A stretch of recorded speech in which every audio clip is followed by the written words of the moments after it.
This is The Scoop for Wednesday. I'm Josh Holton with the WMNF News headlines.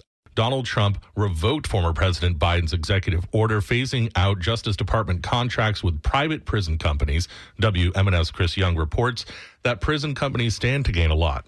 The Florida Bulldog reports that the move came a month after the Trump-Vance inaugural committee accepted $1 million from the nation's largest private prison operators. The operators, Core Civic and GEO, which is based in Boca Raton, each gave $500,000. GEO founder and executive chair George Zolli gave an optimistic outlook for stock analysts after Trump's election. He said the, quote, aggressive policy towards immigration enforcement will lead to more opportunities for the company. Meanwhile, Trump has started sending migrants to Guantanamo Bay. The New York Times reports dozens of Venezuelan migrants are being guarded by troops there rather than civilian immigration officers. I'm Chris Young. Yesterday, 80-year-old Native American activist Leonard Peltier was released from a Florida prison after spending 50 years behind bars. President Joe Biden commuted the double life sentence for Peltier, who was convicted of killing 2 FBI agents in 1975, which Peltier has claimed was an act of self-defense. Members of Peltier's legal team spoke about his release yesterday. Peltier will serve the remainder of his sentence on house arrest, but lead counsel Jennifer Jones calls it a step in the right direction. One which ensures dignity for Leonard, something which has long been denied him, legally, medically, and socially, but will now be restored in the way of quality medical care, family, community, and cultural ties. And his co-counsel Chase Iron Eyes from the Sioux tribe was brought to tears. But tonight, he's going to sleep a free sleep. I just want to say thank you. Bleed Chapo, take courage. I say thank you. And Peltier flew to his home in North Dakota on the Turtle Mountain Reservation after his release.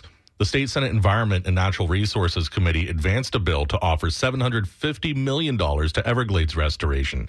The bill supporters also want to see smarter spending and more transparency in how water management districts operate.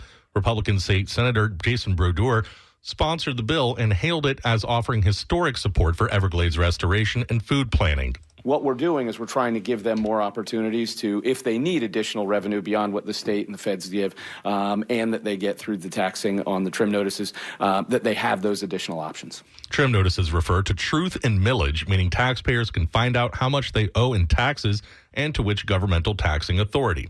The property appraiser then sends this information to the property owner through what's called a trim notice. The bill also creates a loan fund to help districts afford flooding and sea level rise resiliency project costs. Money for the fund will come from a gambling deal with the Seminole tribe. That deal was made in exchange for allowing the tribe to offer online sports betting statewide and provide games such as craps at its casinos. The water management bill advanced favorably with unanimous support from the Environment and Natural Resources Committee. Governor Ron DeSantis yesterday signed a death warrant for inmate Edward James, who was sentenced to death in the 1993 murders of a woman and her 8-year-old granddaughter in Seminole County. James's execution is scheduled March 20th at Florida State Prison, according to documents posted on the Florida Supreme Court website.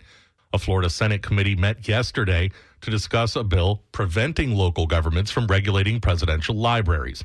WMNF's Joshua Hightower has details on the proposed legislation.